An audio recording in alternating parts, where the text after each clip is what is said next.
जी तो dear students, हमने alkyl halides के बारे में अभी पढ़ा। अब हम नेक्स्ट टॉपिक की तरफ मूव करेंगे, दैट इज अल्कोहल्स। आप देख सकते हैं व्हाइट बोर्ड पे मैंने लिखा है अल्कोहल्स को।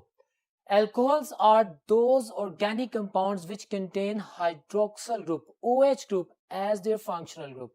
तो इनका जो जनरल फार्मूला है CnH2n+2O, ये भी आपके सामने रिप्रेजेंट कर दिया गया है। और यहाँ पे आपको एक और चीज जनरल फार्मूले को देख के अंदाजा हुआ होगा कि कार्बन और हाइड्रोजन की जो परसेंटेज अल्कोहल्स में है वही अल्केन्स में होती है, बस इसमें एक ऑक्सीजन एटम ज्यादा होता है। Alcohol is a very great kind of the functional group, और ये इसकी डिटेल आपके सामने है। हम इसे पढ़ने जा रहे हैं। अल्कोहल्स की क्लासिफिकेशन। तो डियर स्टूडेंट, सबसे पहले अगर हम क्लासिफाई करते हैं अल्कोहल्स को, तो बिल्कुल जिस तरह हमने अल्काइल हैलाइड्स को क्लासिफाई किया था उसी तरह क्लासिफिकेशन कर रहे हैं। हमने क्लासिफिकेशन करनी है अल्कोहल्स की, आपके सामने लिखा हुआ है on the basis of number of hydroxyl group attached. हमारे पास अगर एक ऐसा ऑर्गेनिक कंपाउंड है जिसमें पूरे मॉलिक्यूल में सिर्फ एक हाइड्रोक्सल ग्रुप अटैच है, तो that is called as monohydric alcohol. Mono mean one, hydric mean hydroxyl group. और इसमें जैसा कि इथाइल अल्कोहल है, और वो तमाम अल्कोहल्स, कोई भी एक मॉलिक्यूल जिसमें एक मॉलिक्यूल में दो हाइड्रोक्सिल ग्रुप अटैच होंगे तो they are called as dihydric alcohols, और अगर दो से ज्यादा होंगे तो they are called as polyhydric alcohols. जैसे एक ट्राइहाइड्रिक अल्कोहल, मैंने ग्लिसरॉल की एग्जांपल दी है। So monohydric alcohols, dihydric alcohols and polyhydric alcohols, this is the classification on the basis of the number of hydroxyl group present in a molecule. अब दूसरी जो classification है, that is exactly similarly like the basis of alpha carbon nature. मेरे पास अगर functional group आप देख सकते हैं हाइड्रोक्सल ग्रुप उस कार्बन से अटैच है which is further attach with the one other carbon atoms, they are primary. तो primary carbon, alpha carbon primary है, so it means they are primary alcohols. और अगर अल्फा कार्बन यानी वो carbon जिससे फंक्शनल ग्रुप अटैच है वो आगे दो कार्बन के साथ डायरेक्टली अटैच है, तो that is secondary in nature, so secondary alcohols. And similarly जैसे आप देख सकते हैं टर्शियरी ब्यूटाइल अल्कोहल की एग्जांपल मैंने ड्रॉ की है। मेरे पास अल्फा कार्बन आगे तीन कार्बन के साथ डायरेक्टली अटैच है, तो दिस इज टर्शियरी अल्कोहल। तो ये आप लोगों के सामने मैंने क्लासिफिकेशन की है अल्कोहल्स की, about which you must be aware of. अब बात करते हैं नेक्स्ट हमारे पास कि अल्कोहल्स को प्रिपेयर कैसे किया जाता है। बहुत सी प्रिपरेशंस हैं, but this is MD CAT lecture. हम हर वो चीज पढ़ेंगे, डिटेल में पढ़ेंगे जो हमारे टॉपिक में है। तो मैंने जो आपके टॉपिक से एसोसिएटेड प्रिपरेशंस वो प्रेजेंट की हैं। सबसे पहले मैंने प्रिपरेशन ऑफ अल्कोहल में मैथेनॉल की प्रिपरेशन लिखी है, विच इज बीइंग आस्क्ड। हमें उसका पता होना चाहिए वो मिथाइल अल्कोहल है, मैथेनॉल है, या इसको कार्बिनोल भी कहते हैं। मिथाइल अल्कोहल को जीरोन भी कहते हैं। मैथेनॉल, मिथाइल अल्कोहल, कार्बिनोल या जीरोन इंपॉर्टेंट कंपाउंड है। हम इसे जानते हैं कि ये बड़ा जबरदस्त सॉल्वेंट है, हमारे पास बड़ा जबरदस्त रिएक्टिंग एजेंट है, तो हम इसको बनाते हैं इंडस्ट्रियली। हम कैसे बनाते हैं डियर स्टूडेंट्स, आपने ये कैटालिस्ट कंडीशंस याद करनी है। हम वाटर गैस, कार्बन मोनोऑक्साइड और हाइड्रोजन का जो ब्लेंड होता है, जो कि स्टीम क्रैकिंग से हम हासिल करते हैं, स्मॉलर मीथेन की स्टीम क्रैकिंग से वाटर गैस हासिल करते हैं। आपकी बुक में सिर्फ ये लिखा हुआ है वाटर गैस। इसको जिंक ऑक्साइड, क्रोमियम ऑक्साइड, इन दोनों कैटलिस्ट की प्रेजेंस में 450 से 500 डिग्री सेल्सियस टेम्परेचर पर अगर हम रिएक्शन करवाते हैं 200 एटमॉस्फेरिक प्रेशर में, तो we are getting the methyl alcohol, methanol.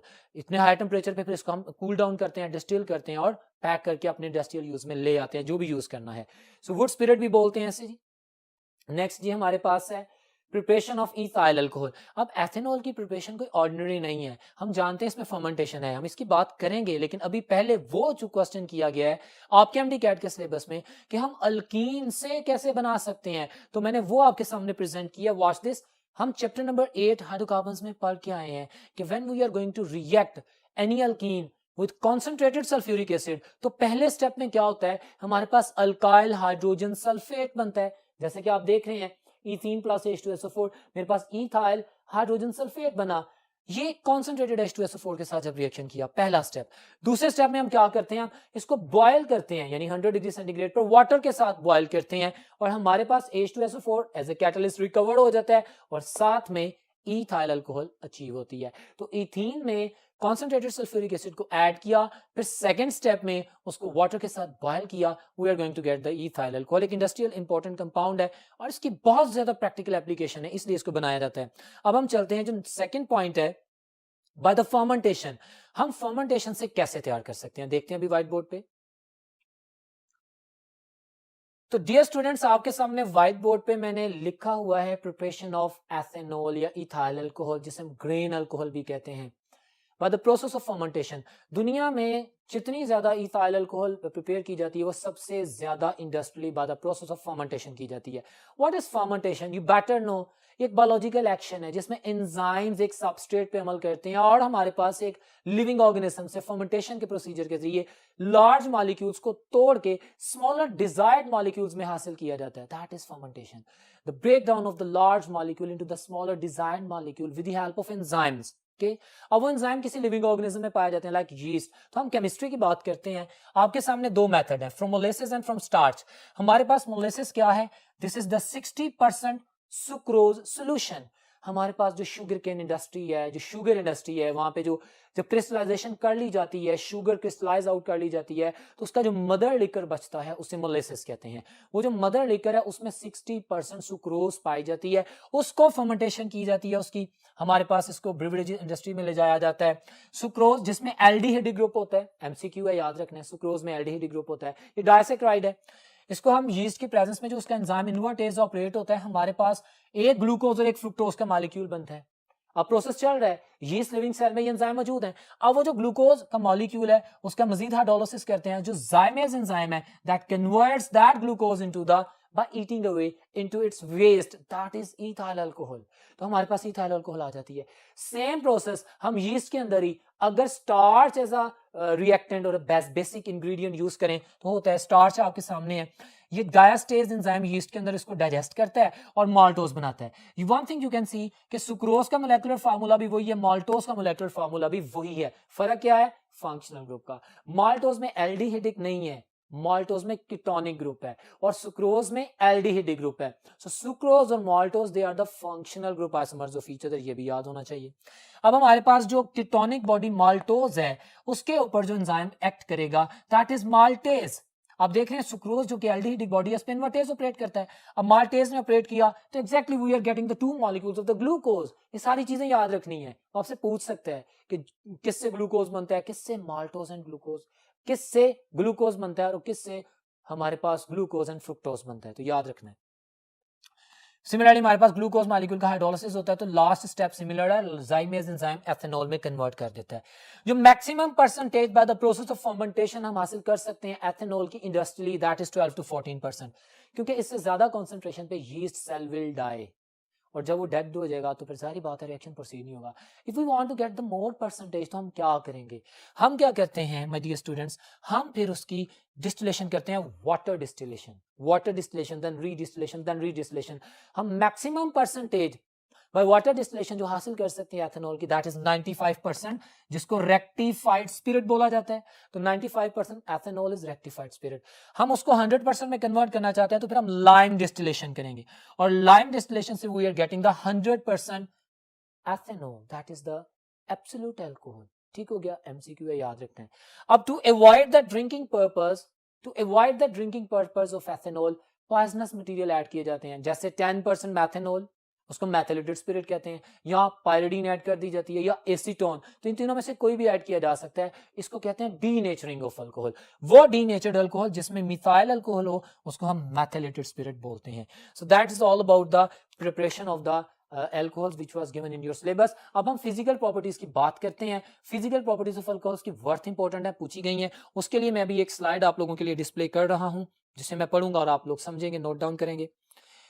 Dear students, आप लोग एक स्लाइड देख रहे हैं जिसमें फिजिकल प्रॉपर्टीज ऑफ अल्कोहल्स को बोला गया है।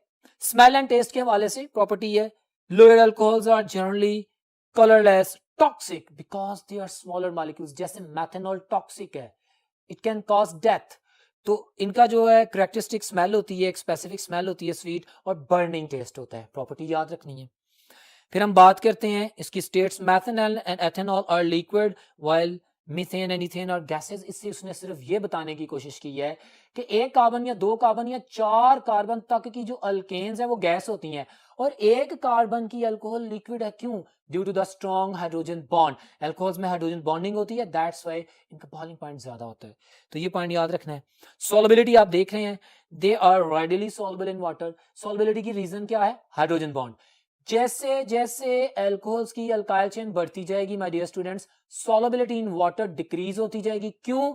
क्योंकि जैसे जैसे अल्काइल चेन बढ़ती है नॉन पोलर पार्ट बढ़ता है, हाइड्रोजन बॉन्ड वीक होता जाता है, और जैसे जैसे हाइड्रोजन बॉन्ड वीक होता जाता है solubility in water of the organic compound decrease करती है। हमारे पास जो भी ऑर्गेनिक कंपाउंड वाटर में सॉल्युबल होता है that is because of the hydrogen bond. You must memorize that. तो physical properties melting and boiling point के हवाले से लिखे, melting and boiling point of alcohols are higher, you know why, because of the hydrogen bond जो मैंने बोला। और ये फिजिकल प्रॉपर्टीज हैं जो आप अपने जहन में रखेंगे, मेमोराइज करेंगे, इससे रिलेटेड क्वेश्चंस आएंगे। अब हम नेक्स्ट बोर्ड पे चलते हैं और देखते हैं कि वहां पे क्या फर्दर डिटेल्स हैं। जी तो डियर स्टूडेंट्स, हमने प्रिपरेशन ऑफ अल्कोहल्स की कर ली, फिजिकल प्रॉपर्टीज को पढ़ लिया, बात करते हैं रिएक्शंस की। The interesting topic, entrance test में इससे रिलेटेड बड़े खूबसूरत क्वेश्चंस आएंगे। You have to memorise one thing, watch this. Alcohols हमारे पास जिस तरह के रिएक्शंस शो करते हैं वो आपके सामने है। ऑप्शन ए में मैंने लिखा है reactions due to in which alcohols carbon oxygen bond breaks. Carbon और ऑक्सीजन का बॉन्ड ब्रेक करेगा तो कार्बोकेटाइंस बनेंगे, ठीक है। हमारे पास OH नेगेटिव आयन रिप्लेस होगा।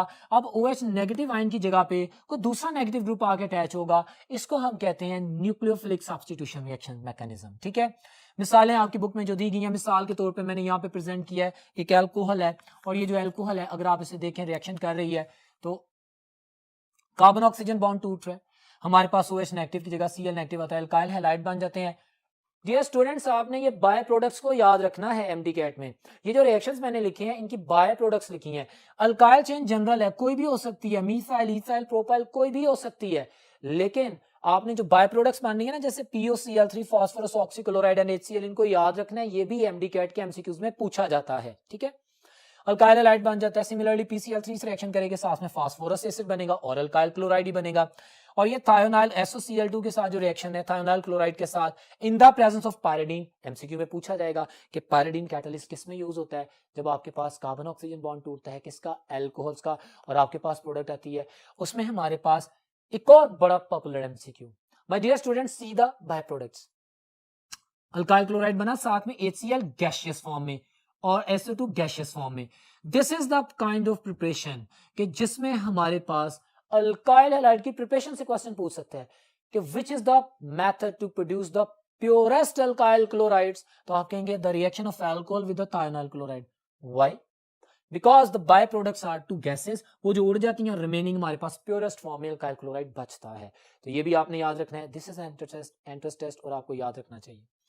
अब ये सबसे इंपॉर्टेंट पॉइंट है जिसमें MCQ पूछे जाते हैं। अगर मेरे पास कार्बन और ऑक्सीजन का बॉन्ड टूटता है तो कार्बोकेटाइंस बनेंगे। जब कार्बोकेटाइंस बनेंगे तो सबसे ज्यादा रिएक्टिव अल्कोहल कौन सी होगी? Tertiary alcohol will be the most reactive one. क्यों?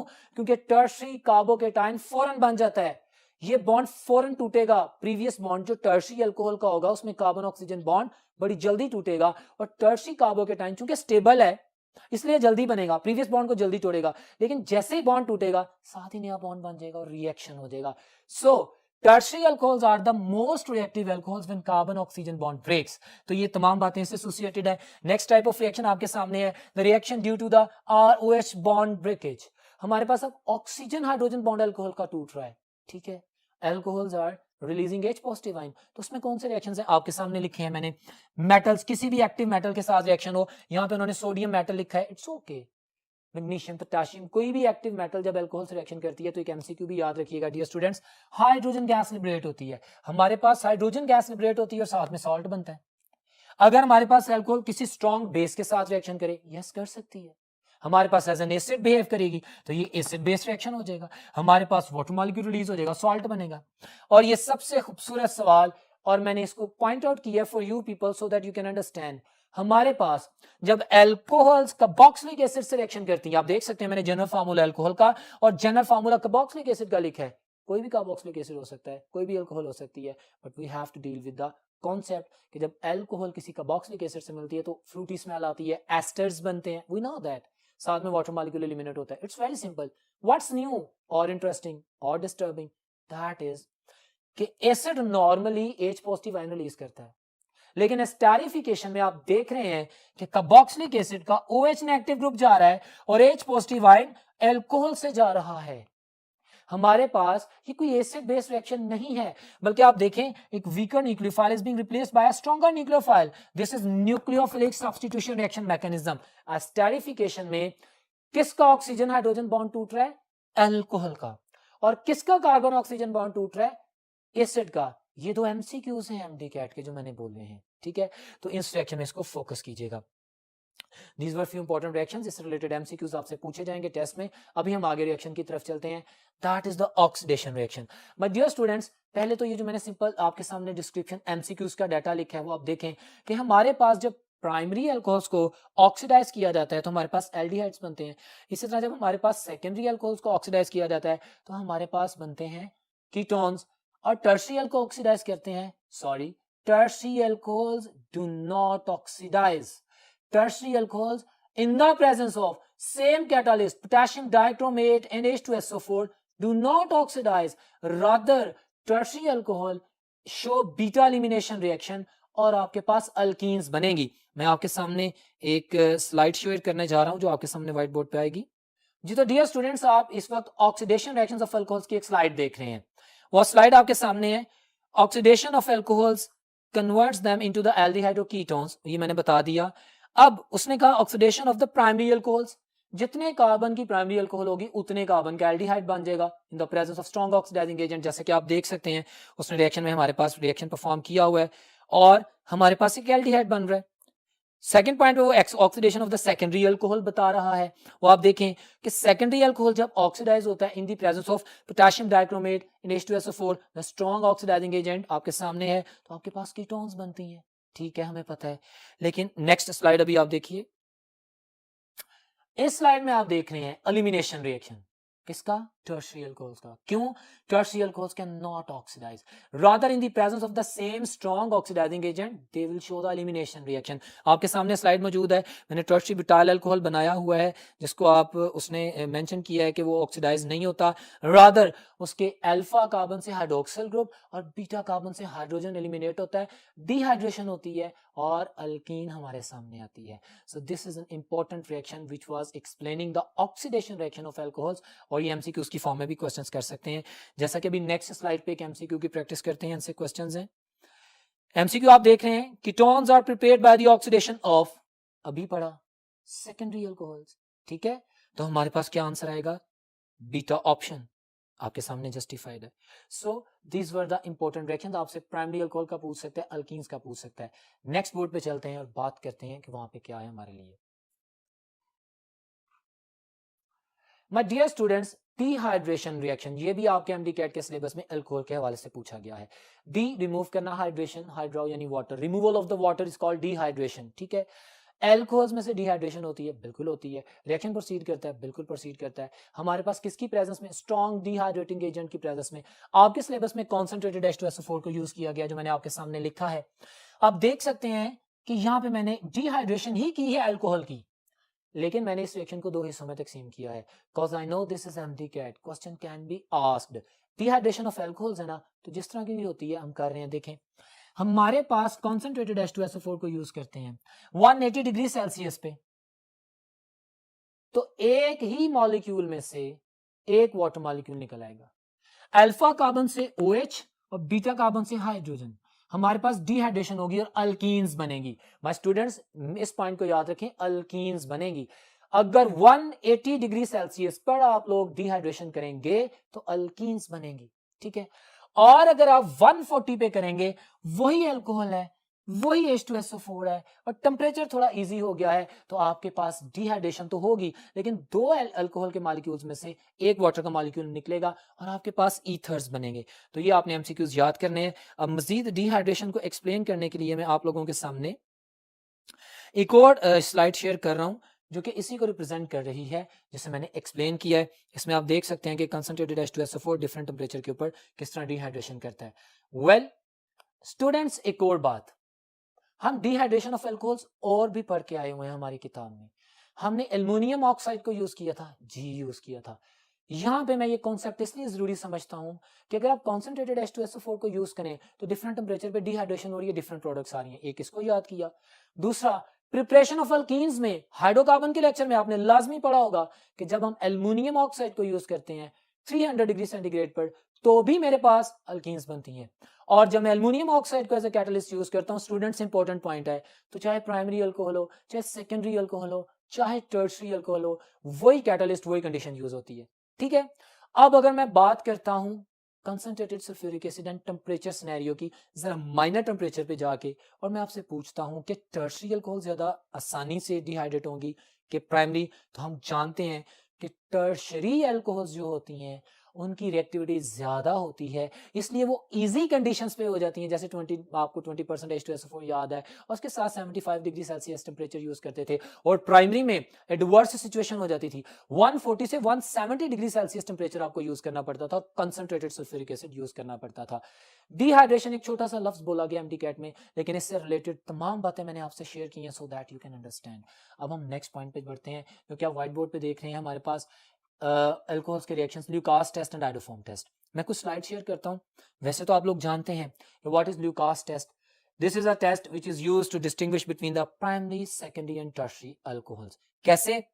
आपके सामने मैंने स्लाइड शेयर की है जिसमें Lucas test and iodoform test दोनों हैं। आप देखें स्लाइड को, मैं बोल रहा हूं।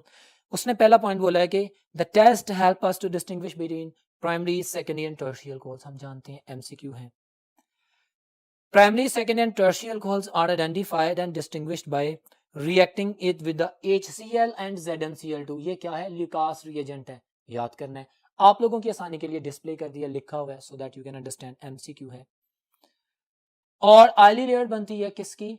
अगर रिएक्शन होगा तो आयली लेयर बनेगी ना अल्काइल हैलाइड्स की। अब वो सारा रिएक्शन, ये नेक्स्ट स्लाइड आप देख रहे हैं, ये स्लाइड आपके सामने है जिसमें मैंने लिखा है, आप देख सकते हैं कि कैसे फर्क होगा। पहले में टर्शियरी अल्कोहल शो की गई है। टर्शियरी अल्कोहल जब HCl और ZnCl2 यानी ल्यूकास रिएजेंट्स रिएक्शन कर रही है तो आप देख रहे हैं इमीडिएटली रिएक्शन हो रहा है, ऑयली लेयर इमीडिएटली बन रही है, ठीक है। और अगर सेकेंडरी अल्कोहल है, जैसे कि आप देख सकते हैं, तो आपको 5 से 10 मिनट वेट करना पड़ेगा। एरो के नीचे आप जो देख रहे हैं ना 5 to 10 मिनट्स, तो 5 to 10 मिनट्स के वेट के बाद अगर ऑयली लेयर बनती है, रिएक्शन हो जाता है लेकिन डिले करके, तो फिर दैट इज सेकेंडरी अल्कोहल, क्योंकि secondary alcohols are less reactive than the tertiary alcohols. और अगर आप बहुत देर बैठे रहते हैं, 10-15 मिनट बाद भी ऑयली लेयर नहीं बनती, then you will heat it up, जैसा कि स्लाइड में आप देख रहे हैं, आपको हीट करना पड़ेगा, फिर ऑयली लेयर बनेगी। रिएक्शन तो हो जाएगा लेकिन हीट करने पे तो that will be a primary alcohol. Clear है? सो इंपॉर्टेंट रिएक्शन है जिसको आप याद करेंगे। इसी तरह एक और स्लाइड आप देखें, आइडोफॉर्म टेस्ट के हवाले से है। Iodoform test is important test, और एल्कोहल्स में किस तरह इंपॉर्टेंट है, आपके सिलेबस में है कि how will you distinguish between methanol and ethanol. My dear students, primary alcohols में सिर्फ एथेनॉल आइडोफॉर्म टेस्ट देता है। Iodoform CHI3 bright yellow precipitate होते हैं जो फौरन बन जाते हैं अगर इथाइल अल्कोहल का रिएक्शन करवाया जाए आयोडीन के साथ इन द बेसिक मीडियम। तो वो इक्वेशन आप देख सकते हैं और डिटेल आप देख सकते हैं जो मैंने लिखी है। अगर तो मेरे पास एक टेस्ट ट्यूब में मैं कहूं कि कोई प्राइमरी अल्कोहल है और उसमें मैंने आयोडीन और स्ट्रॉन्ग बेस ऐड की, फॉरन ब्राइट येलो प्रेसिपिटेट बन गए, तो दैट इज एथेनॉल, क्योंकि प्राइमरी अल्कोहल में सिर्फ एथेनॉल है। क्यों?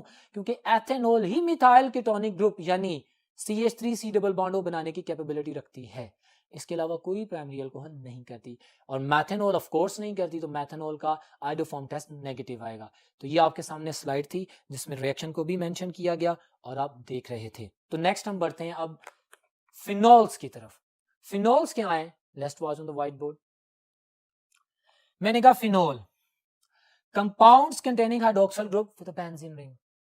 हमारे जहन में नॉर्मल एक क्वेश्चन आता है, भाई फिनॉल, कार्बोलिक एसिड जो कि हम फिनॉल कंसीडर करते हैं, एक बेंजीन रिंग और एक हाइड्रोक्सिल ग्रुप। हर वो कंपाउंड उस फैमिली का हिस्सा है जिसको हम फिनॉल्स कहते हैं, जिसमें बेंजीन रिंग के साथ कोई एक या दो या तीन या उससे ज्यादा हाइड्रोक्सिल ग्रुप लगे हों, they all are the phenols. Phenol में जो सिंपलेस्ट फिनॉल है दैट इज कार्बोलिक एसिड। और अब फिनॉल की डिस्क्रिप्शन आप देख सकते हैं, हम व्हाइट बोर्ड पे पढ़ेंगे, आपके सामने स्लाइड आएगी। तो माय डियर स्टूडेंट्स, अगर आप फिनॉल्स को देख रहे हैं तो आपके सामने एक स्लाइड है, उसमें पढ़ रहा हूं, aromatic compounds which contain one or more hydroxyl group, यही डेफिनेशन की फिनॉल्स। कार्बोलिक एसिड, बेंजीनॉल जिसे बोलते हैं, it is the simplest amongst the phenol, बिल्कुल ठीक है। और ये जो सारी डिस्क्रिप्शन स्लाइड पे दी गई है स्ट्रक्चर के साथ, आपको बताया गया कि 1834 में र्यूंज ने इसको डिस्कवर किया था, ये भी याद करना है। So this slide is for your interest, for the better knowledge. मैं से पढ़ रहा हूं आगे। इसी स्लाइड में आप देख रहे हैं फिनॉल की प्रिपरेशन। मैं पहली प्रिपरेशन की बात करूंगा जो कि डॉस प्रोसेस है। आप देख सकते हैं स्लाइड में आपके सामने मौजूद है। डॉस प्रोसेस में हम क्या करते हैं? क्लोरोबेंजीन को यूज करते हैं। क्लोरोबेंजीन का रिएक्शन बेस के साथ करवाते हैं, किसकी प्रेजेंस में? हमारे पास 360 डिग्री सेल्सियस टेम्परेचर है और इसके साथ 150 एटमॉस्फेरिक प्रेशर है। ये एमसीक्यू में पूछा जाता है, आपने डॉस प्रोसेस की कंडीशंस को याद रखना है। हमारे पास सॉल्ट बनता है, सोडियम फिनॉक्साइड, और उसके बाद हम सोडियम फिनॉक्साइड का जब रिएक्शन करवाते हैं हाइड्रोक्लोरिक एसिड के साथ, तो आपके सामने रिएक्शन मौजूद है। स्लाइड में आप देख सकते हैं कि फिनॉल बन गया है। दूसरी प्रिपरेशन भी स्लाइड में मौजूद है, आप देख रहे हैं, जिसमें आपको बताया गया है कि कैसे sodium salt of the sulphonic acid, जो बेंजीन सल्फोनिक एसिड का सोडियम सॉल्ट है, उसको यूज किया गया है, उसका रिएक्शन भी बेस के साथ किया गया है, और हमारे पास सोडियम फिनॉक्साइड ही बन रहा है, आपके सामने इक्वेशन में मौजूद है। और फिर दोबारा जब उस सॉल्ट सोडियम फिनॉक्साइड का रिएक्शन हम HCl के साथ करवाते हैं तो फिनॉल बन जाता है। तो फिनॉल की प्रिपरेशन आपके सामने की बताई गई है, जो स्लाइड में आपके सामने है। आपने इसके रीजेंट, इसकी कंडीशंस को मेमोराइज करना है। डियर स्टूडेंट्स, नेक्स्ट स्लाइड देखें, that is about the physical properties of phenol. आप देख रहे हैं फिजिकल प्रॉपर्टीज ऑफ फिनॉल में जो एमसीक्यूज आपने याद रखने हैं कि इसका मेल्टिंग पॉइंट क्या है, दैट इज 41 डिग्री सेंटीग्रेड। ये रूम टेम्परेचर पे सॉलिड है। कौन सा सॉलिड है? डेलिक्वेसेंट सॉलिड है। ये ऐसा सॉलिड है जो मॉइस्चर को एब्जॉर्ब करके लिक्विड बन जाएगा, सोल्यूशन बना देगा।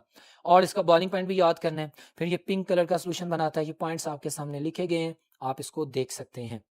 इसी स्लाइड में फिजिकल प्रॉपर्टीज के नीचे माय डियर स्टूडेंट्स आप देख रहे हैं रिएक्शन ऑफ फिनॉल्स। फिनॉल दो तरह के रिएक्शंस करता है, एक तो जिसमें इसका OH ग्रुप इन्वॉल्व होता है और दूसरा जिसमें इसका बेंजीन रिंग इन्वॉल्व होता है। स्टूडेंट, स्लाइड आपके सामने है, आप रिएक्शन ऑफ फिनॉल देख रहे हैं।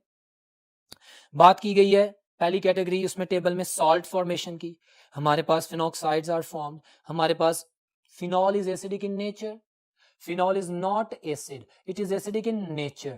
That's why phenol only react with the strong bases. ठीक है, सॉल्ट बन जाता है, क्लियर है। और यूं हमारे पास साथ में एक रिएक्शन बन जाता है जिसे हम कहते हैं salt formation, ester formation. My dear students, आपके सामने रिएक्शन लिखा हुआ है, यहाँ पे मेरे वर्ड्स का सुने। एस्टर बनाने के लिए आप देख रहे हैं कि फिनॉल का रिएक्शन किसके साथ किया जाता है?